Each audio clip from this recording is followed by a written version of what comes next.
Hey everyone, it's your boy the Laughing Guy, and I'm back for a story time. Met you in Houston, but you're from Atlanta. New York from Pennsylvania, something. Fuck, all I know is you hot and you know. So let me tell you about the time that I went camping.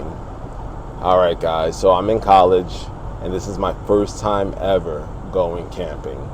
So naturally, I'm a little hesitant, but excited and nervous all at the same time because I'm going camping. The reason why I was given this opportunity is because I was part of this leadership academy. So at the leadership academy, what it was is it was the top leaders on campus all put together to help us hone our leadership skills. Honestly, it was a pretty fun experience. You know, I got to do a bunch of different things. I really did meet the leaders on campus, and these guys were go-getters. Still friends with some of them till today, and it was just overall a great opportunity. So let me talk to you more about camping. So let me set the scene. So guys, we are going camping, and our leadership academy mentor, we're going to call her Jezebel. No real names. So Jezebel is our mentor. She's taking us down there. I'm like, Jezebel, how long is it going to take us to get to go camping? She's like, oh, it's not going to take too long. 3 hours into the trip, I'm like, Jezebel, how long till we get there? She's like, 5 minutes, because, you know, I'm asking every 5 minutes. So long story short, it doesn't take us till like 6 hours to get there. And I'm just like, all right, Jezebel, you already got a thorn in my side. So we'll move forward past that. And guys, this is my first time going camping, and this is a 3-day camping experience. And when I tell you that, it was crazy. So day one was like, we got there, we unpacked, we, you know, got to get to know each other. There was camp staff there, so we got to know the camp staff. I got to know some of my fellow Leadership Academy people, and that was awesome. Day one was amazing. Kumbaya, having s'mores, like, it was just everything that I thought camping was gonna be. Boom. So now let's go to day two. So day two, y'all, they have us on this adventure course or adventure track or adventure obstacle course. But this baby is high up in the sky, y'all. It is on these high trees, and they have us on these like zip line things, and we got to go across and go through these nets and climb different things. And to kick it all off, you have to do it with a partner. So it's a partner building exercise. Cool. All right. I do have some trust issues, y'all, because I'm not going to put my life in anyone's hands. But for this course, I put a little bit of trust in my partner's hands, and we ended up making it through the course. I mean, when I tell y'all, it was a hoping and a wishing and a praying all the way through because I wasn't ready for it. And then the last thing of the obstacle course was they made us jump onto a net. So cool, right? You can jump onto a net. No, so people were actually holding the net, like actually physically holding it to make it taut, so that when they catch you, they'll catch you in the net, right, y'all. To add, you know, onto that, I'm 6'3", 250 pounds dry. And when I tell you that I was sweating, so your boy was soaking wet, I was sweating because I ain't dropping down from no heights onto no mystery net that my peers are holding. Like, what? Long story short, I was the last person up there. It took me like 20 minutes to build up the courage. I jumped, y'all. I jumped onto the net. Awesome. Day two's over. After day two, I promise you, I'm done. I'm over this, guys. Like, this is just too much nature for me. Like, they have us out here, the bugs are just biting me up. But no, we have day three, guys. So day three, we're going on a hike. So while we're going on the hike, guys, before we set out for the hike, we have our camp guide. The camp guide is joking around with all of us, including Jezebel. And, you know, it was brought up, oh, what happens if a bear is seen? And the camp guide says, if you see a bear, run downhill. Okay, right. But we're all joking, we're all laughing, it's all a joke. So we're on the trail, you know, we're walking, and all of a sudden all you hear is roar! When I tell you, it sounded like it was at the very back of my eardrum. I mean, like, I thought that bear was on my neck. I swear I felt the breathing behind me. That's how loud it was. So we all froze. When I say froze, we were like deer in freaking headlights.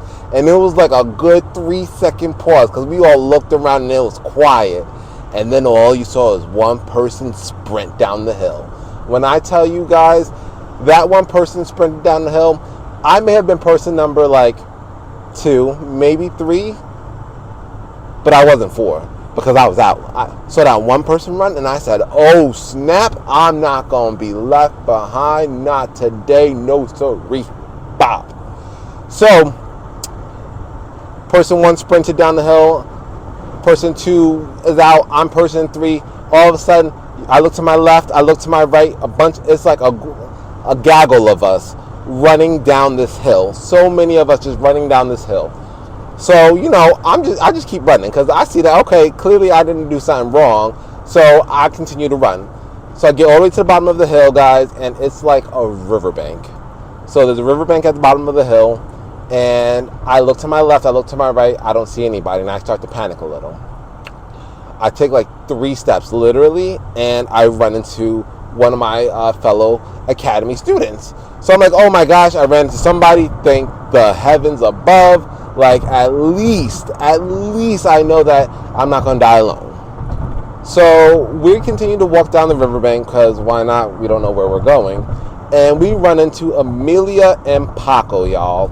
So when I tell you that Amelia and Paco were the 2 people who were the go-getters. I mean, like, they wanted to do the nighttime hike. They wanted to volunteer to eat under an open flame. Like, when it was time for the s'mores, they knew the best sticks. They pointed out the best stick to me for the s'mores. So, guys, Amelia and Paco ran into them. And I go, yes, I ran into the best people to get lost in the woods with.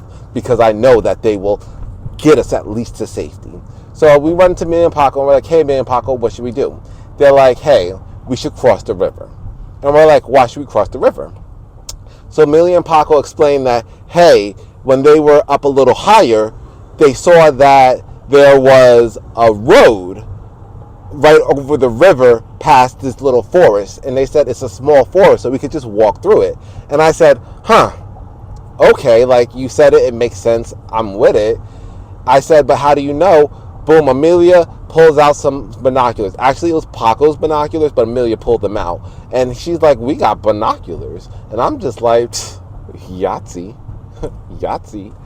So, again, best people to get lost with. So, they said we had to cross this river. This river was a huge river, y'all. It was wide. It was deep.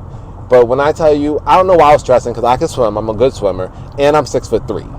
So I'm over here stressing about this, and I know I shouldn't be, but I was still stressing. So not only was I stressing because we had to cross this riverbed, and yes, I did get wet while crossing the riverbed. Of course, naturally.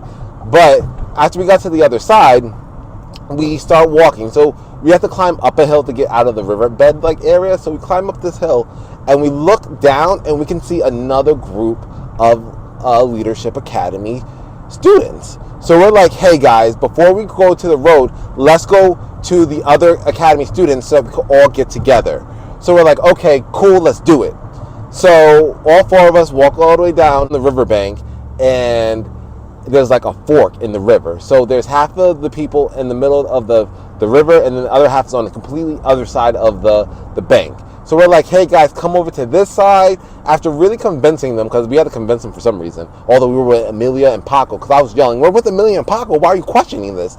But anyway, so after convincing them, they all come to our side. So we're like, hey, we're going to go to the road. So we get to the road, y'all, no problem getting to the road. We're walking, and we see a car.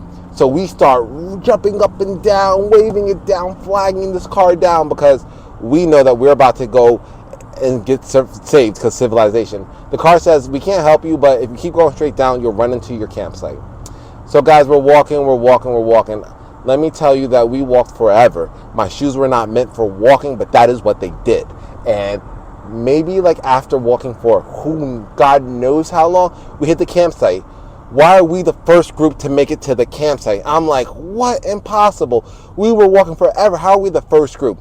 Shortly after us, maybe like 10 minutes after us, another group comes. then another group, and then the guide comes with Jezebel and the people who didn't run, and they were like, "Hey, we did the tour, we did the hike because we just went through with it." But I'm just like, "Yo, listen, I'm scarred, y'all. I don't want to do it again." Like, I was just telling everybody everything because we were sharing the war stories. Like, when I tell you war stories, it was war stories, and so we made it back. So, long story short, y'all, my first time hiking, I was basically attacked by a bear. I survived because I was with the Dora the Explorers of my group. When I say that they were ready with their backpack, they were ready with their backpack. Guys, would I go camping again? I would, but in a much more urban camping site. I feel something without bears or the animals that would eat me. But that was my first time going camping.